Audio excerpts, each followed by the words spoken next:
Good morning student, good morning. अब तक मेरी आवाज़ पहुंच पा रही होगी तो हम लोग जल्दी से क्लास को प्रारंभ करेंगे। आज थोड़ा समय से पहले हम लोगों ने क्लास को स्टार्ट कर लिया। अभी 1-2 मिनट हमारा बाकी है और हमने क्लास को शुरू कर लिया, ठीक है ना। तो चलिए हम लोग क्लास को प्रारंभ करते हैं। आप सभी लोग एक बार अपनी उपस्थिति दर्ज कर दीजिएगा। फिर हम लोग जो आपका मिसलिनियस यानी कि विविध वाला जो पोर्शन था उस पर हम लोग चर्चा कर रहे हैं, उसे हम लोग पढ़ रहे हैं, ठीक है। तो इसके अंदर आपके जो जो टॉपिक हैं, गुड मॉर्निंग बच्चा, गुड मॉर्निंग। चंद्रभान यादव बच्चा, नमस्कार। तो चलिए हम जो पढ़ रहे थे आपका, जैसे पुरस्कार, फिल्म और आपका क्या था, खेल में अवार्ड से संबंधित हम लोग चीजों को देख रहे थे, ठीक है। तो उसी तरह से अगर हम लोग अवार्ड की बात करेंगे तो कौन कौन से अवार्ड आपके दिए जाते हैं, उनमें से एक अवार्ड आज भी लिख लेंगे, ठीक है। बहुत सारे हैं आपके, लेकिन कुछ जैसे हमने साहित्य में आपका ज्ञानपीठ पुरस्कार को लिखा था, ठीक है।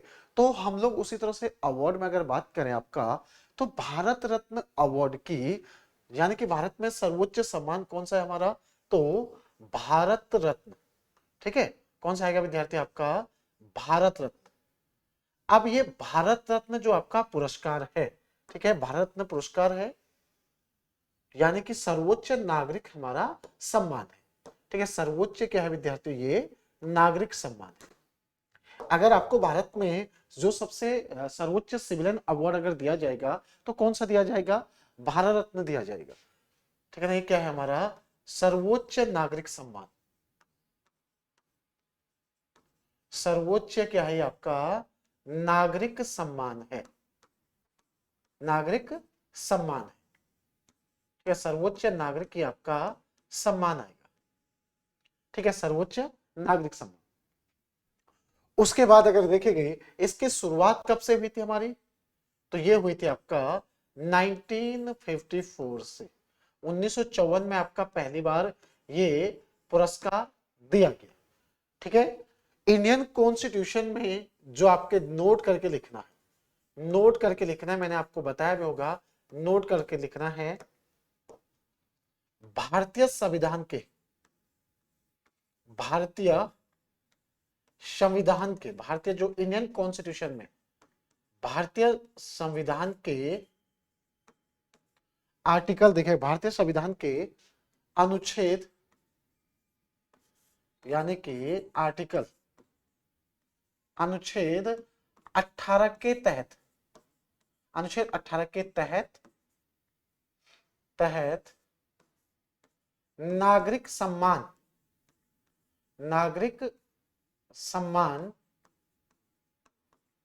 नागरिक सम्मान प्रत्येक वर्ष, प्रत्येक वर्ष, प्रत्येक वर्ष आपका 26 जनवरी को, प्रत्येक वर्ष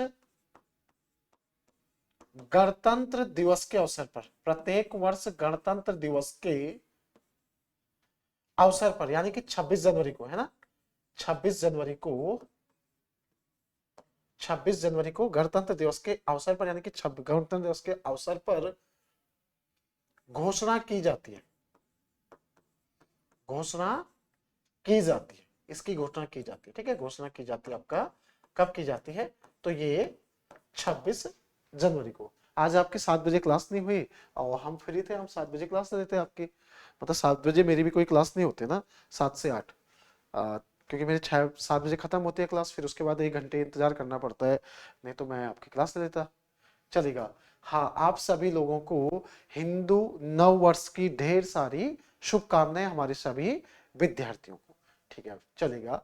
तो भारत में हमने बात करी। अब देखेगा इसी दिन आपके साथ में क्या दिए जाते हैं, पद्म पुरस्कार भी दिए जाते हैं। इसी दिन विद्यार्थियों क्या दिए जाते हैं आपके, यानी कि पद्म पुरस्कार, ठीक है, पद्म पुरस्कार भी आपके दिए जाते हैं, समझो। अब पद्म पुरस्कार आपका 3 अलग अलग कैटेगरी में दिया जाता है, समझो, पद्म पुरस्कार। अब ये जो भारत रत्न आपका ना 2019 के बाद से अभी तक किसी को नहीं मिला। 2019 में 3 लोगों को दिया गया था आपका, 46वां, 47वां और 48वां, समझो। तो 2019 में 3 लोग थे, जैसे आपका देशमुख का नाम आता है, उसके बाद दूसरे व्यक्ति आते हैं आपके भारत के पूर्व राष्ट्रपति प्रवणदा को दिया गया था। फिर उसके बाद आपका पूर्वोत्तर भारत के प्लेबैक सिंगर थे, उनका नाम क्या था आपका, भूपेन हजारिका। तो 3 लोगों को 2019 के बाद से अब तक भारत रत्न किसी को नहीं दिया गया, 48 लोगों को अब तक दिया जा चुका है। ठीक है, तो पद्म पुरस्कार भी आपका 3 कैटेगरी में दिया जाता है। जो आपके पद्म पुरस्कार है ना, ये भी विद्यार्थी आपका 3 अलग अलग क्षेत्रों में दे जाते हैं। एक होता है आपका इनमें से सर्वोच्च नागरिक सम्मान, और दूसरा सबसे बड़ा नागरिक सम्मान। ये कौन सा होता है आपका, पद्म विभूषण। ठीक है, पद्म विभूषण होता है हमारा। उसके बाद कौन सा होता है, सर पद्म भूषण। पद्म भूषण हो गया। ठीक है, पद्म भूषण के बाद क्या आएगा आपका, तो पद्म श्री। ठीक है, ये अलग अलग आपके पुरस्कार हो गए जो दिए जाते हैं। ठीक है, पद्म भूषण हो गया, पद्म श्री हो गया आपका, और पद्म विभूषण हो गया। ठीक है, अब यहां पर आपसे पूछा जाता है कि 2023 में ये पुरस्कार कितने लोगों को दिए गए। तो क्या हम लोग यही नोट कर लें या आपका करंट अफेयर में देखें, तो हम लोग देख लेते हैं आपका कि 2023 में कितने लोगों को दिया गया। 2023 में कितने लोगों को ये पुरस्कार दिए गए आपके, तो पद्म विभूषण आपका 6 लोगों को दिया गया। समझो, पद्म भूषण विद्यार्थी आपका 9 लोगों को दिया गया, और पद्म श्री आपके कितने को दिए गए, 91। यानी कि 2023 में कुल कितने दिए गए आपके, कुल आपका ये पुरस्कार जो टोटल आपके पद्म पुरस्कार है। ठीक है, 2023 में, चलो यहां लिख लेते हैं हम लोग, 2023 में कुल कितने दिए। ठीक है, 2023 में लिख लेते हैं आपका 2023 में। ठीक है, 2023 में कुल कितने पुरस्कार हो गए आपके, तो 110 और 100 कितने हो रहे, 6 हो रहे, टोटल 106 हो रहे आपके। टोटल 106 पद्म पुरस्कार दिए गए, पद्म पुरस्कार दिए गए। टोटल 106 आपके क्या दिए गए, पद्म पुरस्कार दिए गए। कब, 2023 में टोटल 106, यानी कि आपके पद्म पुरस्कार यानी 106 लोगों को सम्मानित किया गया। 6, 9 और 91 हो गया। नोट कर दिया आप लोगों ने। जो अभी अभी आए वो विद्यार्थी हमारे जो अभी अभी उपस्थित हुए क्लास में। ठीक है, हम लोग आपका सामान्य अध्ययन में जो विविध वाला पोर्शन है उसी को देखते हुए आगे बढ़ रहे हैं। चलिएगा, गुड मॉर्निंग बच्चा, गुड मॉर्निंग। काजल तिवारी बच्चा गुड मॉर्निंग। रितेश, सुनील, विनोद, चंद्रभान, सभी को हमारा नमस्कार। ढेर सारा प्यार आप सभी लोगों को।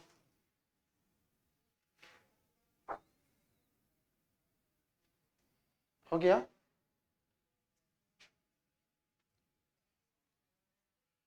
कर लिया आप लोगों ने नोट, आगे बढ़े हम लोग, हो गया, नोट कर लिया। चलेगा, जय हिंद बच्चा, जय हिंद। ज्योति बच्चा, जय हिंद।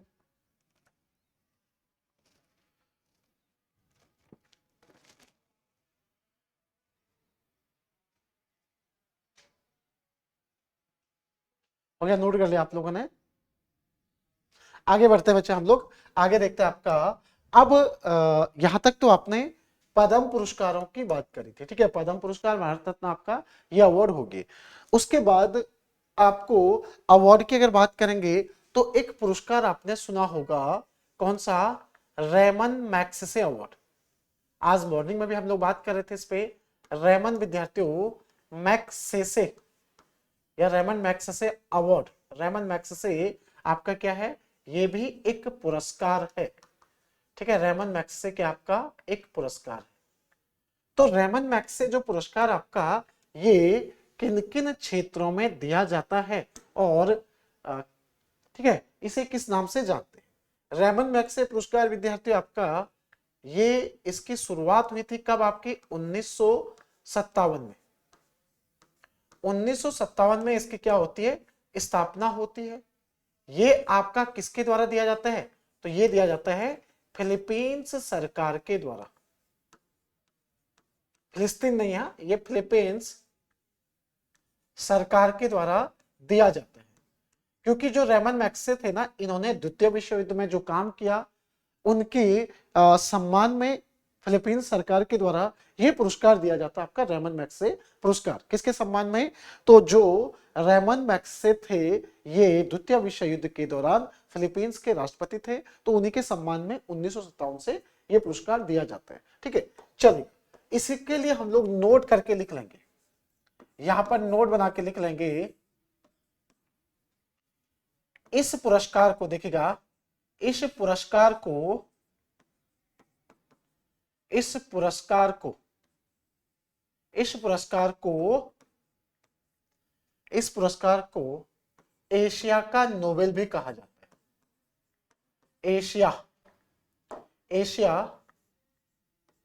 एशिया का क्या कहा जाता है? नोबेल भी कहा जाता है। एशिया का नोबेल भी कहा जाता है। नोबेल भी कहा जाता है।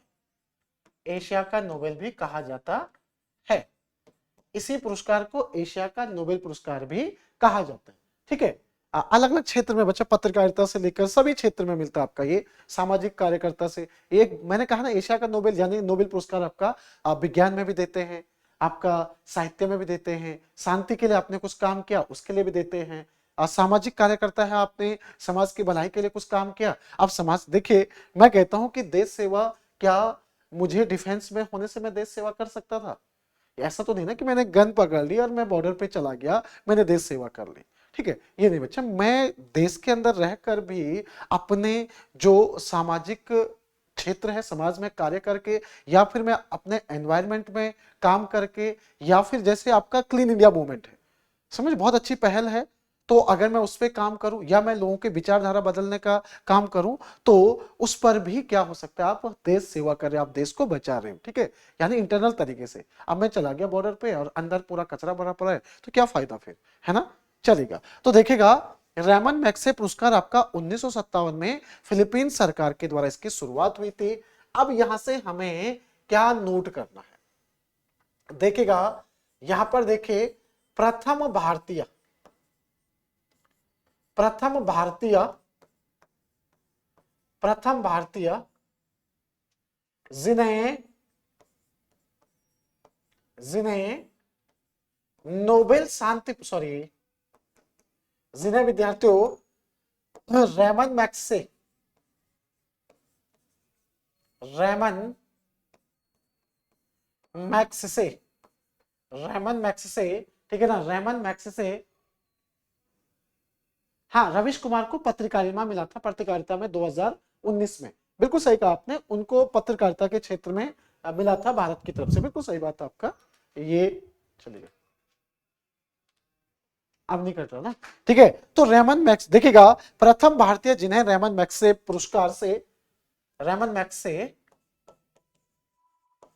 पुरस्कार से सम्मानित किया गया, पुरस्कार से सम्मानित किया गया। ठीक है ना, वो कौन थे? सम्मानित किया गया। ठीक है, तो इनको किया गया था आपका विनोबा भावे, विनोबा भावे, और इन्हें ये पुरस्कार कब मिला? 1958 में। अब देखिएगा अपने राज्यों के अंदर ये तो प्रथम हो गए, ठीक है, और अंतिम भारतीय, यानी कि अंतिम का मतलब आपके अब तक, उसके बाद अंतिम भारतीय, चलो छोड़ो अंतिम नहीं लिखते हैं, यहां पर नोट करके लिखिएगा, नोट करके लिख लीजिएगा। 2019 में किसे मिला था? आपका रवीश कुमार को, देखेगा जो आपके क्या है विद्यार्थी हो, रवीश कुमार, ठीक है ना, रवीश कुमार को दिया गया था। ठीक है, 2019 में रवीश कुमार को भी इस पुरस्कार से सम्मानित किया गया था। ठीक है ना, जस्ट मिनट है, 2019 में किसे दिया गया? आपका रवीश कुमार को। रवीश कुमार किस क्षेत्र में दिया गया इनको? तो पत्रकारिता में, पत्रकारिता में दिया गया रवीश कुमार को। ठीक है, 2019 में। चलेगा, रेमन मैग्सेसे पुरस्कार आपका। अब यहां पर एक नाम मुझे दिख रहा है, किसका? विनोबा भावे का। तो आप लोग तो जब आपका हिस्ट्री पढ़ोगे तो वहां भी इसके बारे में, क्योंकि आपके पास हिस्ट्री का टॉपिक भी तो है, यानी कि भारतीय स्वतंत्रता आंदोलन से जुड़े हुए कुछ टॉपिक है आपके, वो भी तो आपको पढ़ने हैं, 5 नंबर के लिए तो आपको पढ़ने ही है। ठीक है, तो विनोबा भावे जी के नाम से, देखिए ये हमारी जनरल अवेयरनेस की नोट्स है, इसमें कोई बदलाव नहीं होना है, ये आपका बन गया। तो देखिए तरीका आपका, अगर आप फिलीपींस गए हो तो फिलीपींस में आपने किसे देखा, विनोबा भावे जी का नाम देखा कि उन्हें रेमन मैग्सेसे पुरस्कार से सम्मानित किया गया था, प्रथम भारतीय थे। ठीक है, अब देखिए विद्यार्थियों, विनोबा भावे, विनोबा भावे के बारे में हम लोग यहीं पर जान लेते हैं कि क्या चीज हमें पढ़ना चाहिए विनोबा भावे जी से। देखिएगा विनोबा भावे जी, ठीक है, जब भी फिलीपींस का नाम आता है तो मुझे बाबा विद्यार्थियों विनोबा भावे जी का नाम जरूर याद आता है। विनोबा भावे जो क्या थे, अगर आपसे पूछा जाता है तो ये एक सामाजिक कार्यकर्ता कह सकते हैं, और साथ साथ विद्यार्थियों आपका स्वतंत्रता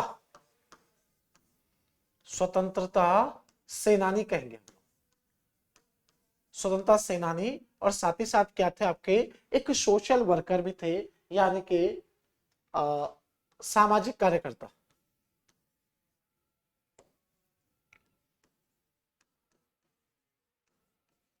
सामाजिक विद्यार्थियों कार्यकर्ता भी कह सकते हैं आप लोग, ठीक है ना। एक क्या सोशल रिफॉर्मर भी कह सकते हैं हम लोग, समझो, यानी कि सामाजिक जो आंदोलनकारी कहेंगे हम लोग, ठीक है, सामाजिक कार्यकर्ता या आंदोलनकारी, जो भी आपको कहना है। सबसे पहले इनके संबंध में हमने 1940 में पढ़ा, 1940 में इनका नाम चर्चा में आया, उसके बाद 1950 में इनका नाम चर्चा में आया, और 1958 में अभी आप लोगों ने देख लिया। सर क्यों चर्चा में आया, 1940 में इनका नाम हम लोगों ने क्यों सुना, ठीक है, तो इसलिए सुना भाई हमने, क्यों सुना उस पर भी बात कर रहे हैं हम लोग, क्यों सुना हमने 1940 में इनका नाम। 1940 में बच्चे हम लोगों ने इसलिए सुना था क्योंकि 1940 में व्यक्तिगत सत्याग्रह कराया गया था।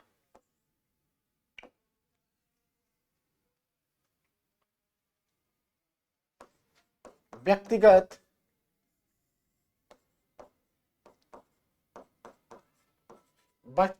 विद्यार्थियों सत्याग्रह किसके द्वारा, तो गांधी जी द्वारा। गांधी जी द्वारा 1940 में क्या किया जाता है, व्यक्तिगत सत्याग्रह। क्योंकि सत्याग्रह का क्या हुआ था, पहले जो उन्हें जो पहले असफल रहा था, उसकी असफलता का कारण क्या था कि उसमें हिंसा हो गई थी, ठीक है। तो गांधी जी द्वारा व्यक्तिगत सत्याग्रह किस चलाया गया था आपका 1940 में, और जो आपके प्रथम सत्याग्रही थे, प्रथम विद्यार्थियों, प्रथम सत्याग्रही विनोबा भावे को चुना गया था, विनोबा भावे को चुना गया था, विनोबा भावे को चुना गया, यानी कि वो लोग, वही व्यक्ति सत्याग्रह को शुरू कर सकता है जिनको गांधी जी क्या करेंगे, नॉमिनेट करेंगे। तो पहले व्यक्तिगत सत्याग्रही कौन थे आपके, विनोबा भावे थे, ठीक है। और इन्होंने कहां से, इन्होंने पवनार आश्रम, इन्होंने पवनार आश्रम से इसकी शुरुआत करी। पवनार आश्रम कहां पर आपका, तो महाराष्ट्र से, इन्होंने पवनार आश्रम महाराष्ट्र से क्या करी, व्यक्तिगत सत्याग्रह की शुरुआत करी। तो आपसे पूछा, देखिए गांधी जी ने क्या कहा कि मैं जिस व्यक्ति को चुनूंगा वही क्या करेंगे आपके व्यक्तिगत सत्याग्रह की शुरुआत करेंगे। और इन्होंने महाराष्ट्र में पूछा भी जाता है कि पवनार आश्रम किस व्यक्ति से जुड़ा हुआ है, तो पवनार आश्रम आपका किससे जुड़ा हुआ है, तो ये विनोबा भावे जी से जुड़ा हुआ है, ठीक है ना, ये जरूर ध्यान रखिएगा। तो ये विनोबा भावे जी से संबंधित आपका, ठीक है, चलेगा। तो देखिएगा आपका, अब बात करते हैं हम लोग 1950 में क्या हुआ। 1950 में हम विनोबा भावे जी से क्या सुनते हैं, तो देखिए विद्यार्थियों 1950 में इन्होंने क्या करा था आपका, भूदान, भूदान जो आपका आंदोलन था, भूदान आंदोलन विनोबा भावे जी द्वारा, विनोबा भावे द्वारा प्रारंभ किया गया, प्रारंभ किया गया। अब ज्यादा चीजें मुझे लिखने की आवश्यकता नहीं है, हम लोग ज्यादा नहीं लिखेंगे, क्योंकि भूदान आंदोलन क्या था। अब विनोबा भावे जी ने क्या कहा कि उस समय पर जो बड़े किसान थे, ठीक है, जो शायद दूसरे पर नहीं, शायद नहीं बच्चे, दूसरे पर जेल नेहरू थे, हाँ उनका नाम मैंने यहाँ पे बताया नहीं, दूसरे सत्याग्रही जेल नेहरू थे, दोनों का ही नाम पूछा जाता है, प्रथम कौन थे और दूसरे कौन थे, ऐसा पूछा जाता है आपका, ठीक है। तो देखिएगा 1950 में भूदान आंदोलन, ये भूदान आंदोलन क्या था, इन्होंने इसकी शुरुआत करी, और उस समय पर जो बड़े किसान हुआ करते थे उनकी खेती कौन कर रहे, छोटे ही किसान कर रहे, उसे उपजाऊ कौन कर रहे, छोटे किसान कर रहे, और उनके पास वो भूमिहीन है, वो किसान के आपके भूमिहीन है, उनकी अपनी कोई भूमि नहीं है। तो इन्होंने भूदान आंदोलन का, और छोटा छोटा हिस्सा जो बड़े किसान है वो या तो उसे क्या कर दें, दान कर दें, या फिर जो उसके खेती को कर रहे उसको एक हिस्सा दे दे, उसमें से एक छोटा हिस्सा उसमें से उस किसान को दे दे, ठीक है। तो इन्होंने उस समय पर भूदान आंदोलन चलाया था, ये काफी सफल भी रहा। और 1958 की अगर बात करेंगे तो प्रथम भारतीय, है ना, प्रथम भारतीय रेमन मैग्सेसे पुरस्कार प्राप्त कर, रेमन विद्यार्थियों मैग्सेसे पुरस्कार प्राप्त करता, पुरस्कार प्राप्त करता। बस यही तो हम यहाँ पर समझाना चाह रहे थे आपको, ठीक है, कि ये कहानी है आपकी कब की, तो लिख लिया आप लोगों ने। देखिए जो आसान हो सकता है मेरे एंड से, तो ये तरीका आसान था, आप चाहो तो आप हिस्ट्री में पढ़ लेना, लेकिन यहाँ पर आप अपना जो शॉर्ट नोट्स हैं उसको मेंटेन कर सकते हो, और यहाँ पर कुछ ना कुछ इस तरीके से ऐड होना चाहिए। मेरा काम है आपको गाइड करना, जो चीजें आपको कंपटीशन एग्जाम के लिए पता होनी चाहिए वो तो मैं आपको बता ही रहा हूं, लेकिन इस नोट्स को आगे आप भी बढ़ा सकते हैं अपने नॉलेज के लिए और लिखने के लिए। आपके पास मेंस के एग्जाम में बैठोगे ना तो कम थोड़ी ना लिखने के लिए, 250 शब्द तो लिखना होता है आपको, इसमें 250 नहीं लिख सकते हम क्या। अगर हमें कह दिया गया कि रेमन मैग्सेसे जो पुरस्कार है उस पर थोड़ा विवेचना करना, आपको समझो उस पर विवेचना करना कि क्या चीज थी वो, तो आपको थोड़ा बहुत उसका इंट्रोडक्शन तो देना पड़ेगा, परिचय देना पड़ेगा। और विवेचना का मतलब वो आपके अलग अलग क्षेत्र में दिया जा रहा है, क्या किया जाता है उसमें, किसको दिया जाता है, समझो क्यों दिया जाता है, क्यों इसकी शुरुआत हुई, पता आपके क्यों का उसमें क्यों क्यों ही आता है बहुत ज्यादा है, समझो कि रेमन मैग्सेसे पुरस्कार क्यों दिया जाता है। तो सीधा सीधा कि फिलीपीन सरकार ने अपने पूर्व राष्ट्रपति के सम्मान में ऐसा पुरस्कार दिए जाने की बात करी। अब उन पूर्व राष्ट्रपति ने ऐसा क्या काम किया, रेमन मैग्सेसे ने ऐसा क्या काम किया, तो द्वितीय विश्व युद्ध के दौरान इन्होंने क्या करा था विद्यार्थी, आपका एक बड़ा योगदान रहा इनका, समझो, क्योंकि आपको पता है कि जापान पास में है, और जापान क्या था आपका, ये विरोधी राष्ट्रों में था, एक था ना आपके मित्र राष्ट्र और धुरी राष्ट्र, तो जापान आपका क्या था, बिल्कुल विरोधी राष्ट्रों में था उस समय पर। एक एशिया क्षेत्र में जापान का क्या था आपका, एक तरह से जैसे ये आपका कौन सा हो गया, कोरिया जो क्षेत्र है, इधर से आपका म्यांमार, ये वाला पूरा एरिया हो गया, तो यहाँ पर इसका दबदबा था, और इनका शासन बड़ा खतरनाक था उस समय पर, इन्होंने लोगों को मतलब जीना नर्क बना दिया था उस समय पे। तो उस पर बहुत बड़ा काम किया किसने, रेमन मैग्सेसे पुरस्कार ने, यानी कि विश्व बिरादरी को इन्होंने क्या करा, सहयोग दिया उस समय पे, ठीक है, याद रखेगा, चलेगा, ठीक है। तो रेमन मैग्सेसे पुरस्कार आपका ये रहा विद्यार्थी। चलिए विनोबा भावे की हमने अब बात करी, तो विनोबा भावे के बारे में आप चले। अब हम लोग जब फिलीपींस चले गए तो फिलीपींस के हम संगठन पढ़ रहे हैं, हम लोगों के पास कोई भी संगठन आए उससे हमें क्या फर्क पड़ता है, हम लोग एक विद्यार्थी आपका एडीबी, एडीबी ठीक है ना, एडीबी एशियन डेवलपमेंट बैंक, एशियाई विकास बैंक के बारे में आप लोगों ने सुना है, बिल्कुल सर हमने सुना है, एशियाई विकास बैंक, एशियाई विकास बैंक, एशियाई विद्यार्थी आपका विकास बैंक, ठीक है सर। एशियाई विकास बैंक के बारे में अक्सर एग्जाम में पूछता है, तो क्या पूछता है कि इसका स्थापना कब हुआ था। तो इस्टेब्लिशमेंट की बात करेंगे कि इसका स्थापना कब हुआ, ठीक है। दूसरा पूछ लेगा कि इसका मुख्यालय कहां पर है, इसका विद्यार्थियों मुख्यालय कहां पर है। दूसरा, इसमें सदस्य देश कितने आपके, इसमें विद्यार्थियों सदस्य देश कितने हैं, ठीक है। तो देखिएगा सदस्य देश, ठीक है ना, सदस्य देश आपके कितने हैं इसमें। चलिएगा रितेश भाई क्या कह रहे हैं, सर पुरस्कार में क्या क्या दिया, पैसे दिए जाते हैं, पुरस्कार में पैसे भी दिए जाते हैं। किस कौन से वाले में, रेमन मैक्स से पुरस्कार की बात कर रहे हैं, रेमन मैक्स की बात कर रहे हैं बच्चा हम। हाँ पुरस्कार वही तो लिखा है मैंने आपको अभी तक। चलिएगा ठीक है, स्थापना देखिएगा ये 1966 में स्टैब्लिश होता है। मुख्यालय कहां पर आपका, मांडलोंग मनीला के अंदर।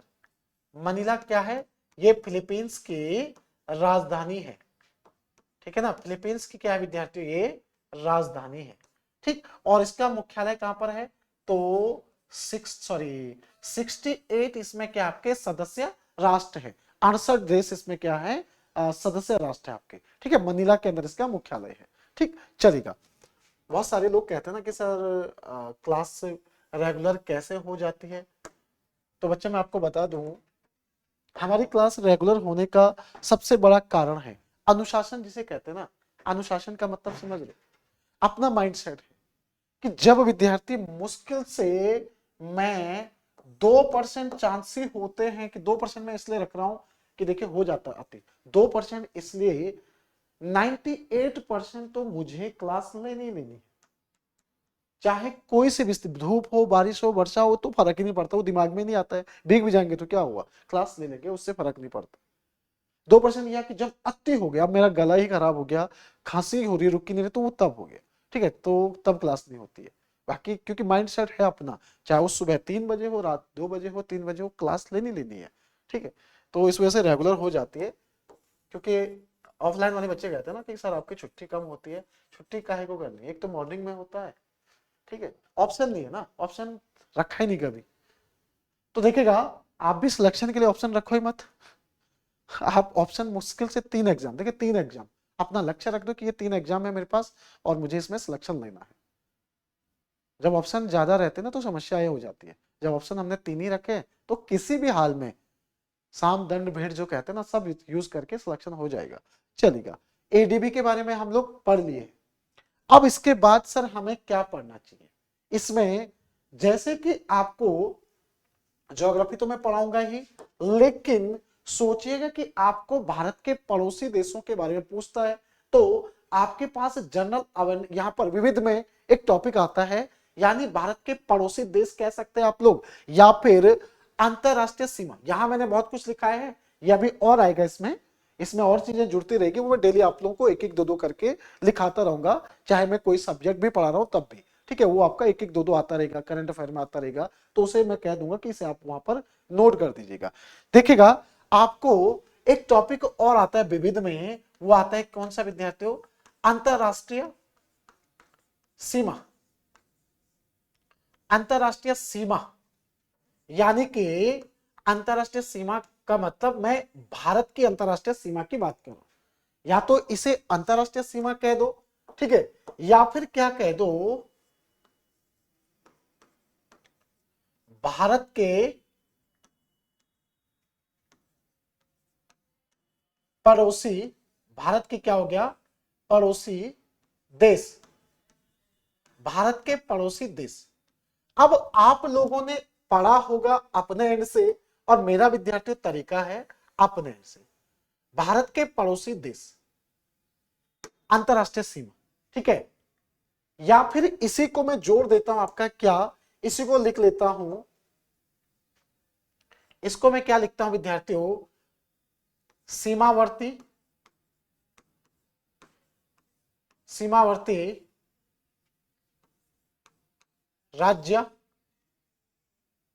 ठीक है, सीमावर्ती राज्य, या उसके विद्यार्थी आपका क्या आएगा इसी में,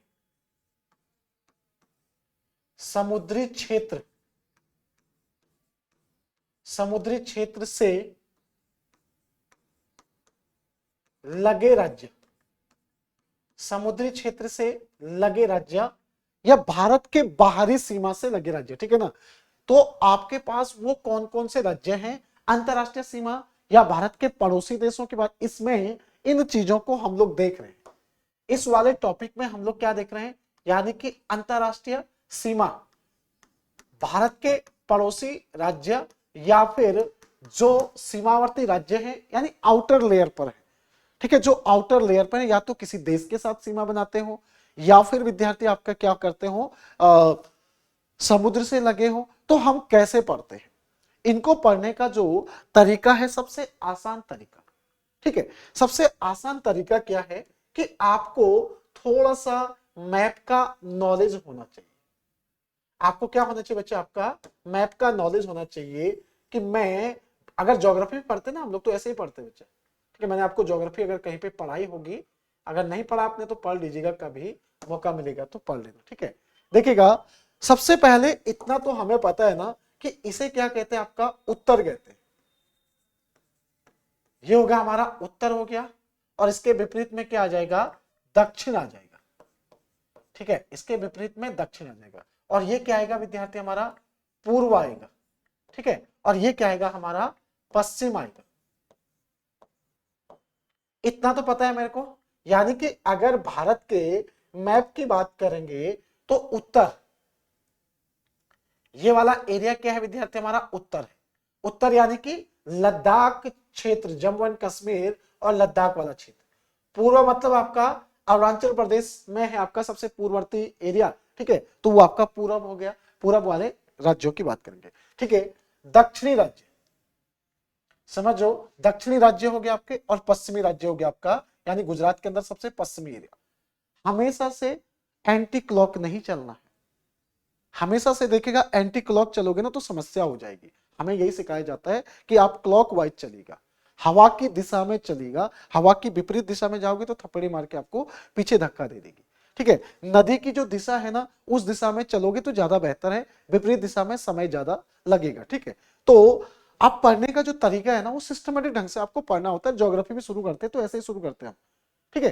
तो देखिएगा, हमें हमेशा से क्लॉक वाइज चलना है। क्लॉक मतलब घड़ी कहां कैसे घूमेगी, घड़ी की सुई जो घूमेगी वो ऐसे तो घूमेगी ना, समझो, यानी कि 12, 12 के बाद वो 1 2 3 4 5 6 7 की तरफ चलेगी। तो ये सोचिएगा कि अपने माइंड सेट कर दीजिएगा कि मैं भारत में हूं, और ये भारत का क्या है बच्चा, आपका आउटर साइड को मैं देख रहा हूं। सर हमें क्या दिखा रहे हैं, आउटर साइड दिखा रहे हैं। ये सोचेगा कि ये हमें क्या दिखाया जा रहा है, आउटर साइड, यानी कि इस तरफ मुझे दिखाया जा रहा है, ठीक है। हमें क्या दिखाया जा रहा है, ये साइड दिखाया जा रहा है। सोचेगा कि मैं सबसे पहले आपको इन क्षेत्रों से लेकर आता हूं। एक टारगेट होना चाहिए, इंडिकेशन, संकेत होना चाहिए आपके पास कि आप कहां से चीजों को शुरू करोगे, ठीक है। तो देखिएगा, अगर मैं इसको जोड़ देता हूं आउटर साइड में, तो इस तरफ मुझे क्या दिखेगा, भारत के इस तरफ क्या दिखेगा, चीन दिखेगा। चीन तिब्बत मुझे यहां पर दिख जाता,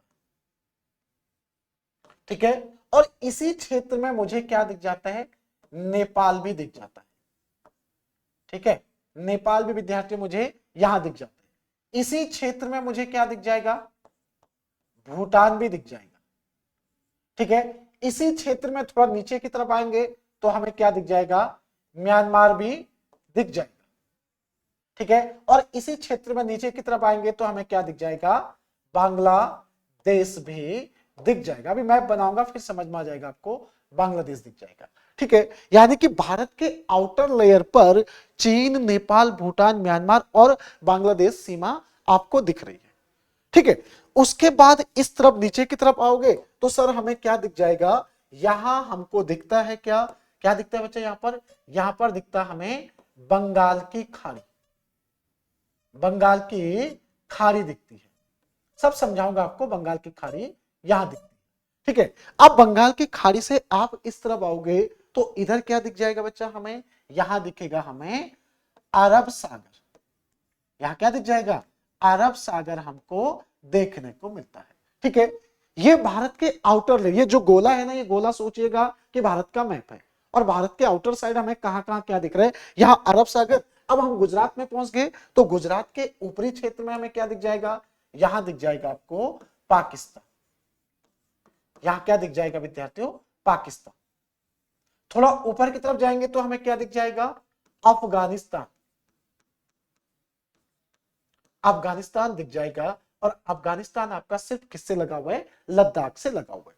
तो ये भारत के आउटर साइड से ये रटे नहीं जाते बच्चों। मैं आपको फिर कह रहा हूं कि ये चीजें रटी नहीं जाती है, इन्हें समझना होता है। ठीक है, मुझे थोड़ा सा दिशा, और दिशा मैंने क्या कहा कि आपको क्लॉकवाइज घूमना है।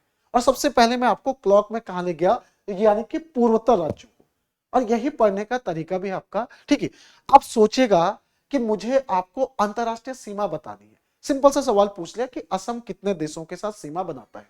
अंतरराष्ट्रीय सीमा बना रहे भाई, सवाल तो ये आएगा ना। या फिर पूछ लिया कि असम हमारे पड़ोसी देशों के साथ क्या करता है? सीमा साझा करता है।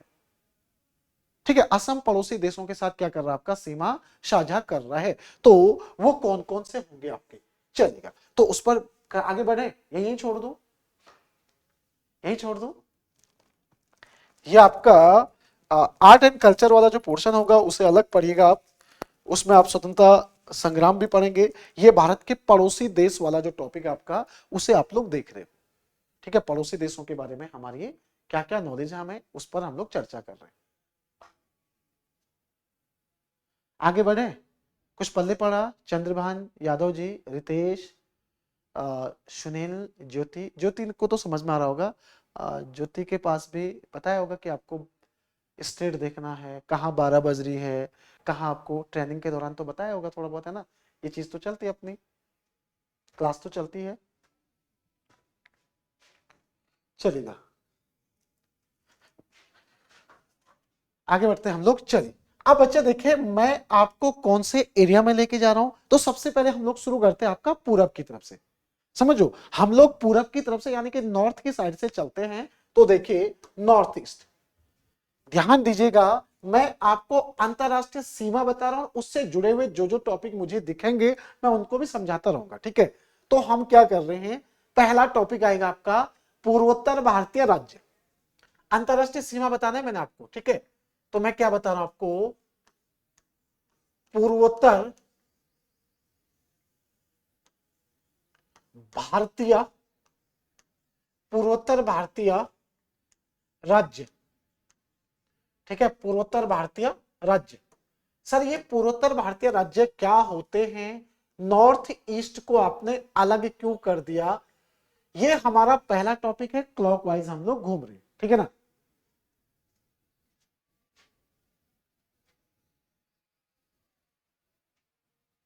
चलेगा, ठीक है। पूर्वोत्तर भारतीय राज्य यानी कि नॉर्थ ईस्ट। तो नॉर्थ ईस्ट के राज्य कौन कौन से आते हैं? आपका पहला टॉपिक है हमारा। और हम लोग यहां अंतरराष्ट्रीय सीमा और भारत के पड़ोसी देशों की वजह से हम इस टॉपिक को पढ़ रहे हैं। मैं फिर से कह रहा हूं कि इस टॉपिक को हम लोग अंतरराष्ट्रीय सीमा और भारतीय जो देश, पड़ोसी देशों के हमारे संबंध कैसे हैं, उसकी वजह से हम लोग इसे पढ़ रहे हैं। पूर्वोत्तर भारत में कितने राज्य आते हैं आपके? तो यहां पर सर आपके 8 राज्य आते हैं। कितने आते हैं आपके? 8 राज्य। अब उन 8 राज्यों को हम लोग देखेंगे। 8 राज्यों को विद्यार्थी, 8 राज्यों के संबंध में, 8 राज्यों के संबंध में हम लोग यहां पर जानकारी इकट्ठा कर रहे हैं। ठीक है, वो 8 राज्य कौन से हैं, इसी तरीके से आगे बढ़ना है। ठीक है, चलेगा। मैंने आपसे पहले कह रहा हूं कि आपको सिलेक्शन चाहिए बस, और उससे ज्यादा कुछ नहीं सोचना है। बस इतना ही है कि जिनका एक जगह सिलेक्शन हो गया, उनको गोले करने में समस्या नहीं आती। ठीक है, जब एक बार सिलेक्शन हो जाता है ना, तो फिर धीरे धीरे धीरे करके 4-5 जगह हो जाता है। चलिए, अभी कहानी बताऊंगा मैं आपको। तो देखिए, वो 8 राज्य कौन से आएंगे आपके? पहला आएगा असम। और आपको इसी तरह से याद रखना है। आपको क्या याद रखना है? असम पहला राज्य रहेगा हमारा, असम। असम के जस्ट बाद हम लोग क्या देखेंगे? अरुणाचल। ठीक है, अरुणाचल प्रदेश देखेंगे हम लोग। अरुणाचल प्रदेश, अरुणाचल प्रदेश के बाद हम लोग क्या देखेंगे? आपका नागालैंड। ठीक है, नागालैंड को देख लिया। नागालैंड के जस्ट नीचे आता है आपका कौन सा राज्य आता है? मणिपुर, ये सब अंतरराष्ट्रीय सीमा से लगे हुए। मणिपुर, मणिपुर के बाद कौन सा आएगा आपका, मिजोरम, ठीक है, मिजोरम आएगा। और मिजोरम के नीचे कौन सा देखेगा, जब हम लोग पढ़ेंगे आपका त्रिपुरा, त्रिपुरा हो गया। त्रिपुरा के बाद आपको कौन सा दिखेगा, ये भी अंतरराष्ट्रीय सीमा से लगा है, मेघालय, ठीक है। तो ये तो सबके सब हमारे क्या हो गए, पूर्वोत्तर भारत के कितने राज्य हो गए, ये आपके 7 ही तो हो रहे। सर एक राज्य क्यों छोड़ दिया आपने, ठीक है, असम, अरुणाचल, नागालैंड, मणिपुर, मिजोरम, त्रिपुरा, मेघालय। सर आपने 7 ही तो लिखे, एक राज्य क्यों छोड़ दिया, पूर्वोत्तर में तो आप 8 बता रहे हो, लिखा आप यहाँ पर 7 राज्य रहे हो। तो इन 7 राज्यों को क्या कहा जाता है, आपका 7 बहनों का हिस्सा कहा जाता है। ये 7 बहनों का हिस्सा, यानी कि इन्हें क्या कहा जाता है हमारा, इनको 7 सिस्टर कहा जाता है। 7 सिस्टर कहा जाता है, 7 बहनों का हिस्सा आता है, यानी कि 7 सिस्टर भी कहा जाता है, 7 सिस्टर भी कहा जाता है, ठीक है ना मेरे भाई, देखिएगा कहा जाता है। अब जो 8वां राज्य आपका, पूर्वोत्तर भारत के 8 राज्य हैं, उन 8 राज्यों में अलग कलर में लिख रहा हूं, और आप लोग भी इसे ध्यान रखिएगा, 8 राज्यों में सिक्किम भी आता आपका, और सिक्किम भी आपका अंतरराष्ट्रीय सीमा बनाता है, ठीक है। मैं इसे बॉक्स के अंदर अलग लिख रहा हूं, क्योंकि आप उसे 7 सिस्टर में मत करिएगा, इसलिए मैंने अलग कर दिया और ऊपर अलग जोड़ के रख दिया। ये पूर्वोत्तर भारत के आपके 8 राज्य हैं, समझो वो 8 राज्य कौन कौन से, वो आपने यहां देख लिया कि हमारे पास 8 राज्य कौन कौन से हैं, वो सारे के सारे 8 राज्य आपने यहां देख लिए। क्लियर हो गया, ठीक है ना। 8वां भाई है, बिल्कुल रितेश भाई 8वां भाई है ना, 8वां भाई है, चलेगा चलेगा, क्लियर है। आगे बढ़ू मैं यहां से, अब यहां से आगे बढ़ना है मुझे, थोड़ा सा मैं आपको मैप बना के भी दिखा देता हूं। जब पूर्वोत्तर भारत में हमने देख ही लिया 8 राज्य आते हैं आपके, जब मैं आपको स्टेट पढ़ाता हूं ना, यहां नहीं पढ़ाऊंगा, यहां आवश्यकता ही नहीं है आपको पढ़ने की, या नहीं तो महीनों तो इसी पे लग जाएंगे, तो यहां आपको आवश्यकता नहीं है। होता क्या ना कि यहाँ से हम असम के बारे में पूरा डिटेल छानबीन कर लेते हैं, क्या है कैसा है क्या नहीं है सब पढ़ लेते हैं, लेकिन यहाँ आवश्यकता नहीं है। जब आवश्यकता होगी आपके भाई बहनों को किसी को, तो बता देना, उनको पढ़ा देंगे, चलेगा। यहां देखेगा आपको सिंपल सा पूर्वोत्तर भारत जाना, इन 8 राज्यों को मैं थोड़ा समझा देता हूं आपको। नॉर्थ ईस्ट में जब आप जाते हो तो एक स्टेट को हम लोग कॉमन ले लेते हैं, समझो, या एक स्टेट को कॉमन ले लें, ठीक है। ये स्टेट हमारा जो 7 बहनों में से सभी के साथ क्या करता है, आपका सीमा साझा करता है, ठीक है। 7 बहनों में सभी के साथ क्या करता है, आपका सीमा साझा करता है, और इसे चिड़िया मत समझना है,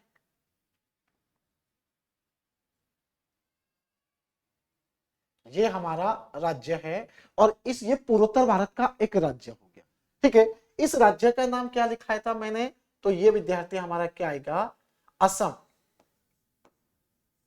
समझ विद्यार्थी क्या आपका असम, ठीक है ना। और असम का कैपिटल कहां पर है, तो असम का कैपिटल आपका दिसपुर, यही तो कराया था मैंने आपको सबसे पहले, ठीक है। मैंने आपसे क्या कहा कि क्लॉक वाइज घूमना है, कभी भी एंटी क्लॉक नहीं चलना है, ठीक है, क्लॉक वाइज घूमना है। तो मैं इस दिशा में आपको ऐसे में घुमा रहा हूं, ठीक है, इस दिशा में ऐसे करके घुमा रहा हूं।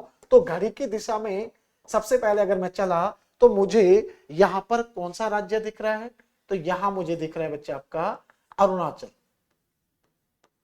यहां पर क्या दिख रहा है विद्यार्थी, मुझे अरुणाचल, ठीक है, ये अरुणाचल प्रदेश हो गया मुझे, ठीक असम के बाहरी तरफ अरुणाचल।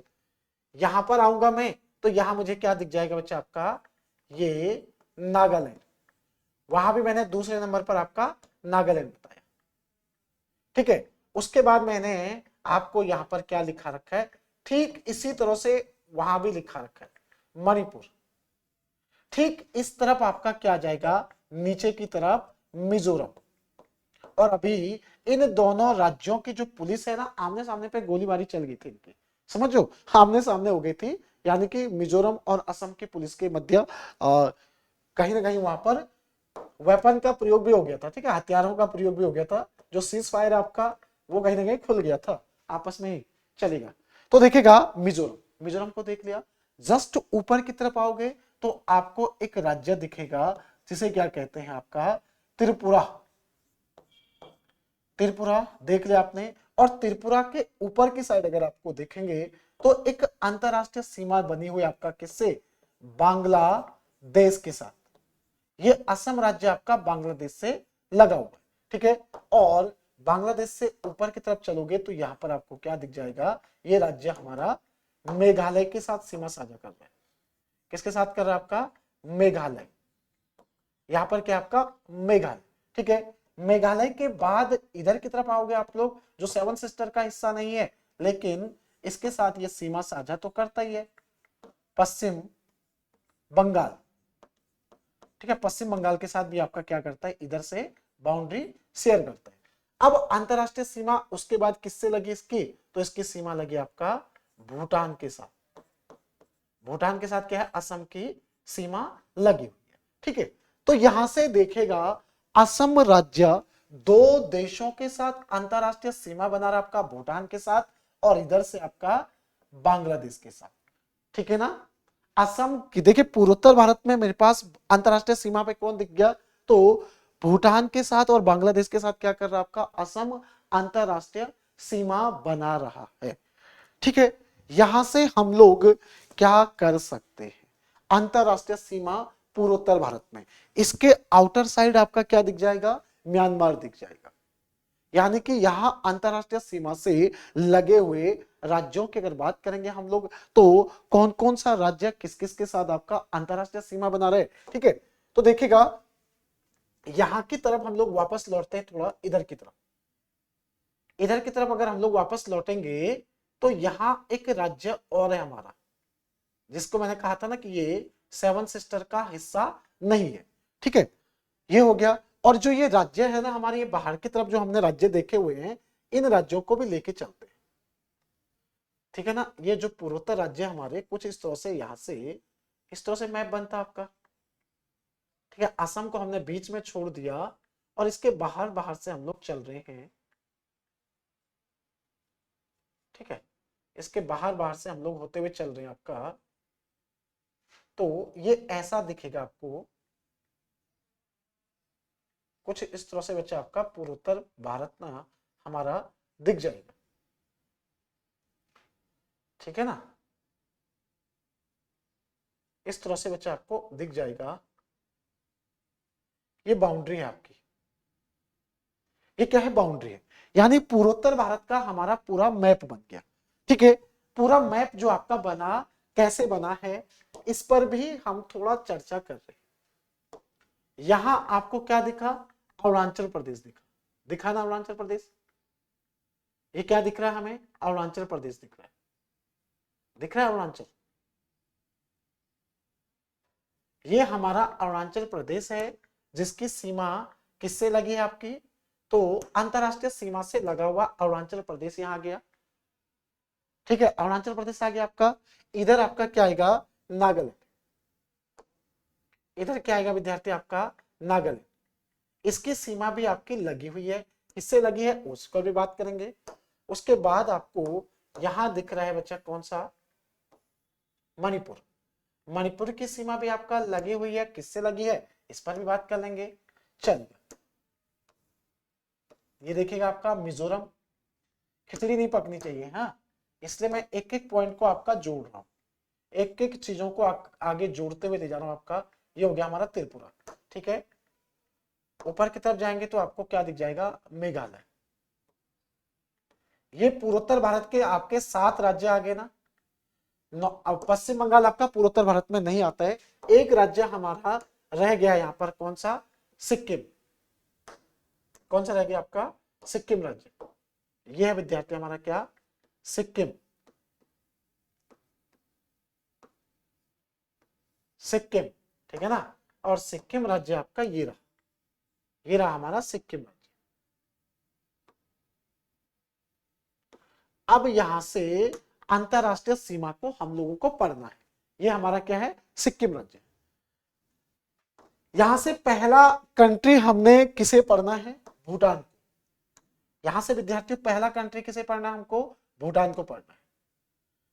सर भूटान के साथ जो अंतरराष्ट्रीय सीमा है वो ये रही आपका भूटान, ये रहा बच्चा आपका भूटान। ये भूटान के साथ किस किस की बाउंड्री लग रही है यहां से देख लीजिएगा। उसके साथ साथ यहीं पर हम लोग देख लेंगे आपका किसे, म्यांमार, पूर्वोत्तर भारत में म्यांमार, म्यांमार हो गया आपका, म्यांमार, ठीक है। और नीचे आपका बांग्लादेश हो गया। अब जो अंतरराष्ट्रीय सीमाएं हमारी बन रही है भूटान, बांग्लादेश और म्यांमार की, ठीक है। 8 राज्य आपके क्लियर हो गए पूर्वोत्तर भारत के। वो 8 राज्य कौन कौन से हैं और वो किन किन के साथ आपका अंतरराष्ट्रीय सीमा बना रहे हैं? तो देखेगा सबसे पहले भूटान को लिखेंगे हम। किसे लिखेंगे? भूटान को। सबसे पहले विद्यार्थी हम लोग क्या लिखेंगे आपका? भूटान। हेडिंग डालेगा भूटान। भारत का पड़ोसी देश भी है, अंतरराष्ट्रीय सीमा भी आपके लगी हुई है, ठीक है। भूटान, यहां पर क्या आपका अंतरराष्ट्रीय, अंतरराष्ट्रीय विद्यार्थियों की आपकी सीमा, अंतरराष्ट्रीय सीमा है आपकी भारत और भूटान की, ठीक है। भारत और भूटान के बीच में जो राज्य देखेगा हमारे सीमावर्ती राज्य कौन कौन से हैं? यहां पर देखेगा सीमावर्ती राज्य, सीमावर्ती राज्य जो सीमा बनाते हैं उनको एक बिल्कुल दिशा में, सीक्वेंस में आपको पढ़ना है। सीमावर्ती राज्य सबसे पहले तो हमने किसे देखा? असम को देखा, देखा, ठीक है ना। आप एक सीक्वेंस से जाएगा, चलो असम को छोड़ देते हैं, इस तरफ लेके आते हैं, क्लॉकवाइज लेके आते हैं, ठीक है। तो आपका सबसे पहले अरुणाचल, अरुणाचल भूटान के साथ सीमा साझा कर रहा है। उसके बाद कौन सा कर रहा है आपका? असम कर रहा है। असम के बाद कौन सा कर रहा है आपका? पश्चिम बंगाल कर रहा है आपका, ठीक है। और पश्चिम बंगाल के बाद कौन सा कर रहा है हमारा? तो सिक्किम राज्य आपका सीमा साझा करता है। सिक्किम इसके साथ क्या करता है? आपका बाउंड्री शेयर करता है भूटान के साथ। देख लीजिएगा ना, मैप में भी देख लीजिएगा आप लोग, ये देखिएगा, देख रहे हो आपका ये भूटान है, इधर से अरुणाचल लगा हुआ है। इससे ये बता तो रहा हूं मैं आपको, इधर देखिएगा ये अरुणाचल लगा हुआ है, ये आपका असम लगा हुआ है, ये इधर से पश्चिम बंगाल लगा है और इधर से आपका सिक्किम लगा हुआ है, ठीक है। भूटान के साथ भारत के कितने राज्य? 4 राज्य अंतरराष्ट्रीय सीमा बनाते हैं। भूटान के साथ 4 राज्य आपके जो अंतरराष्ट्रीय सीमा बनाते हैं। आपके लिए एक छोटा सा होमवर्क दे रहा हूं मैं, भूटान के साथ जो अंतरराष्ट्रीय सीमा की लंबाई है वो कितनी है, ठीक है। याद रखेगा ये क्वेश्चन पूछा गया था आपका किसी एक एग्जाम में। तो अंतरराष्ट्रीय सीमावर्ती जो राज्य आपके अरुणाचल प्रदेश, असम और पश्चिम बंगाल, इसके अलावा हमें सवाल पूछेगा। अब हमारा जो इसके साथ रिलेशन है उनके संबंध में भी हम लोग चर्चा करेंगे। जब आप भूटान जाओगे तो सबसे पहले पूछा जाता है कि भूटान का राष्ट्रीय खेल क्या है? राष्ट्रीय खेल भूटान का क्या है? राष्ट्रीय खेल, ठीक है। तो भूटान का जो आपका राष्ट्रीय खेल है विद्यार्थियों वो क्या है? आपसे अगर एग्जामिनर ने भूटान का राष्ट्रीय खेल पूछा तो आपका आंसर क्या बनना चाहिए? ये आपने नोट कर लिया होगा ना?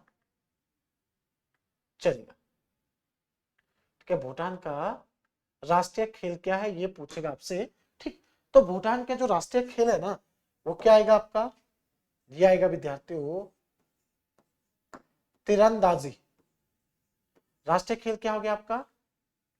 तीरंदाजी, ठीक है। यहाँ का राष्ट्रीय खेल तीरंदाजी हो गया, ठीक है। उसके बाद यहाँ की मुद्रा क्या है? पड़ोसी देशों के संबंध की बात करेंगे तो मुद्रा क्या है विद्यार्थी आपका? तो यहाँ की करेंसी क्या आएगी आपके? नेगुल ड्रम,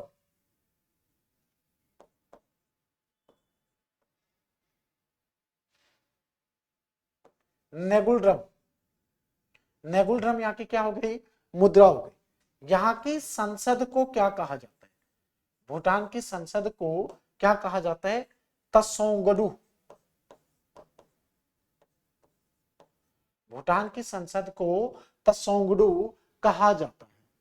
ठीक है सर, 699 किलोमीटर, ब्रिजेश भाई ने कहा कि सर 699 किलोमीटर, हाँ इसके आसपास ही है, मुझे जहां तक ध्यान है कि 699 किलोमीटर के आसपास है। ठीक है, लेकिन फिर भी आप लोग ढूंढ लीजिएगा।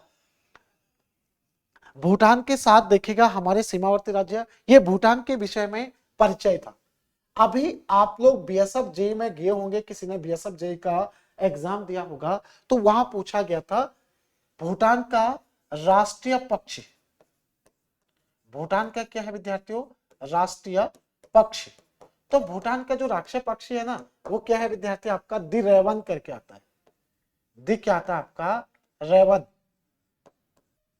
ठीक है ना, इसे क्या कहते हैं, रावण नहीं है, रेवन, जिसे हमारे इधर क्या कहते हैं, कौवा कहते हैं। हमारे और आपके इधर क्या कहते हैं, कौवा कहते हैं ना। तो ये अभी बीएसएफ जेई में पूछा गया था, डीआरडीओ ये सब पूछता है आपका। ठीक है, अब भूटान के साथ हमारे रिलेशन की बात करते हैं, रिश्ते कैसे, तो आपने कहा रिश्ते अच्छे, तो अच्छे हैं का मतलब ये थोड़ा होगा कि हमारे रिश्ते अच्छे हो गए, जब अच्छा बोल दिया बस इतने में काम समाप्त हो गया। तो हमें कुछ लिखना है इसके बारे में। ठीक है, कुछ चीजें विद्यार्थियों हमें लिखना है, ये नोट कर दिया आप लोगों ने, इतना नोट कर दिया कि सर हमारे भूटान के साथ रिश्ते बहुत बढ़िया हैं। चलिए भाई, बहुत बढ़िया है तो अच्छी बात है, अच्छे हैं तो अच्छे रहेंगे, चलेगा। ठीक है, तो हम लोग इसे थोड़ा किनारा कर देते हैं, ये आपने नोट कर लिया। ठीक है, अब देखिएगा, ये तो हो गया आपके रिलेशन। अब कुछ भूटान और भारत के बीच में हम चर्चा करने वाले हैं कि सर संबंध, पड़ोसी देशों के साथ आपने संबंध की बात करी थी। ठीक है सर, इसका कैपिटल क्या है, भूटान की कैपिटल थिम्पू, राजधानी लिख लीजिएगा थिम्पू, राजधानी लिख लीजिएगा यहां पर, भूटान की राजधानी क्या आएगी, राजधानी, राजधानी क्या आएगी आपकी, थिम्पू। ठीक है, राजधानी क्या आएगी आपकी, थिम्पू। ठीक है, अब संबंध देखिएगा, पड़ोसी देशों के साथ हमारे संबंध कैसे हैं, रिलेशन विद्यार्थी आपका। ठीक है ना, चाहे वो आपका विद्यार्थी व्यापार में हो, व्यापार के क्षेत्र में हो, चाहे इकोनॉमिक रिलेशन हो, हमारे आर्थिक विद्यार्थी,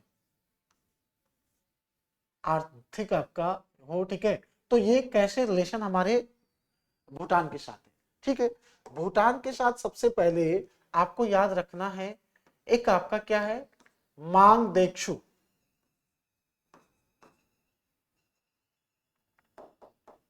क्या है विद्यार्थी आपका, मांग देक्षु। मांग देक्षु हाइड्रो पावर परियोजना, मांग देक्षु विद्यार्थियों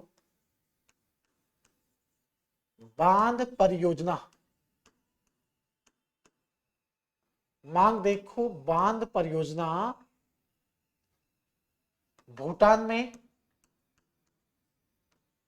भूटान में भारत के सहयोग से, भारत के सहयोग से, भारत के सहयोग से विकसित की जा रही है, भारत के सहयोग से विद्यार्थी आपका विकसित की जा रही है, विकसित की जा रही है। ठीक है,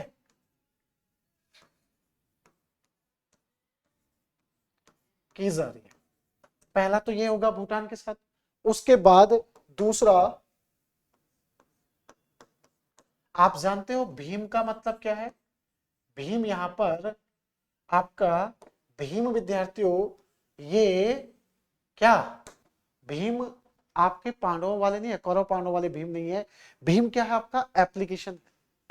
भीम आपका एक एप्लीकेशन है जिसका प्रयोग आप भी करते हो, ये यूपीआई बेस्ड एप्लीकेशन है। ठीक है, तो भीम ऐप को, भीम विद्यार्थियों ऐप को, भीम ऐप को लॉन्च करने वाला, भीम ऐप को लॉन्च करने वाला दूसरा देश, दूसरा देश कौन है आपका? तो भूटान है। दूसरा देश कौन सा है विद्यार्थी? आपका भूटान है। ठीक है। Bhim Bharat interface for money, जिसे 2016 में भारत में लॉन्च किया गया। तो जो भीम है आपका, भीम एप्लीकेशन भूटान में भी क्या आपका वैलिड है। ठीक है। तो प्रथम कौन सा था? तो प्रथम देश की अगर बात करेंगे तो प्रथम कंट्री आपकी सिंगापुर थी। प्रथम सिंगापुर थी, ये भी साथ में याद रख लीजिएगा। ठीक है। तो भीम एप्लीकेशन भारत सरकार का यूपीआई बेस्ड आपका, सर फुल फॉर्म क्या होता है भीम का? Bharat interface for money. ठीक है। भीम का फुल फॉर्म क्या हो गया?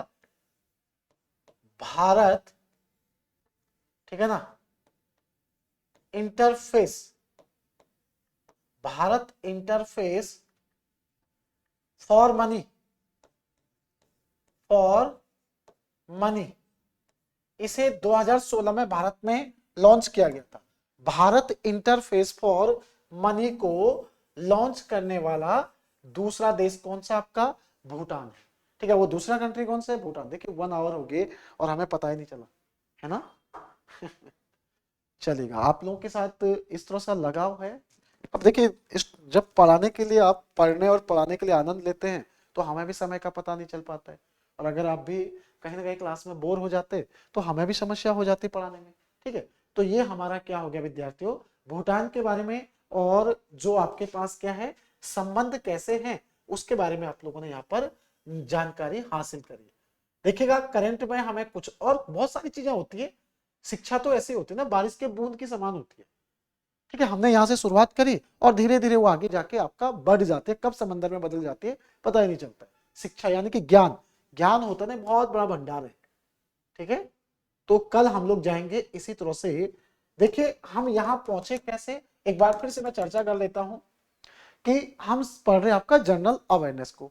अब जनरल अवेयरनेस में आपके पास कई सारे टॉपिक होते हैं। तो हमने अवार्ड देखा, हमने ये विनोबा भावे के बारे में क्यों यहाँ पर लिखा, कल के दिन अपने दोस्तों को अगर बताओगे तो बता देना कि सर ने क्यों इसको यहाँ पर लिखवाया था। ठीक है, चलेगा। एडीबी के बारे में हमने यहाँ पर क्यों लिखा वो भी बता देना किस लिए लिखा। हमने पड़ोसी देशों के बारे में हमें जानना है, अंतरराष्ट्रीय सीमा के बारे में हमें जानना है, और भारत के आउटर साइड के बारे में भी हमें थोड़ा बहुत नॉलेज रखनी है। ठीक है ना।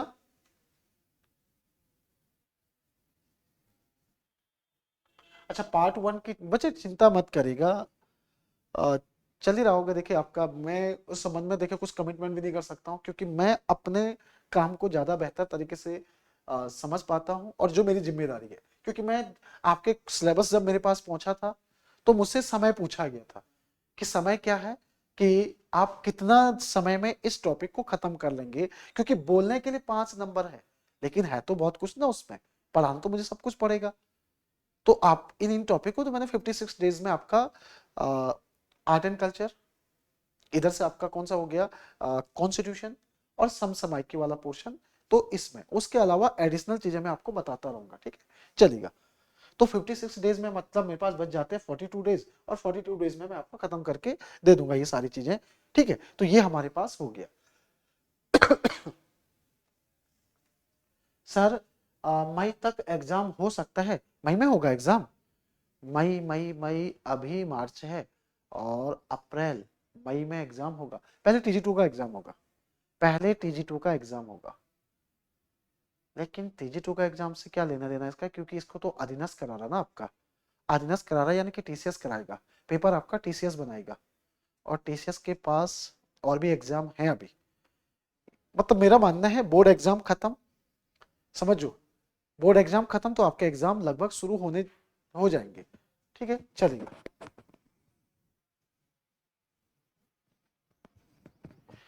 चलिए मई में हो सकता है, चलेगा। ठीक है, तो ये हमने शुरुआत करी आपकी।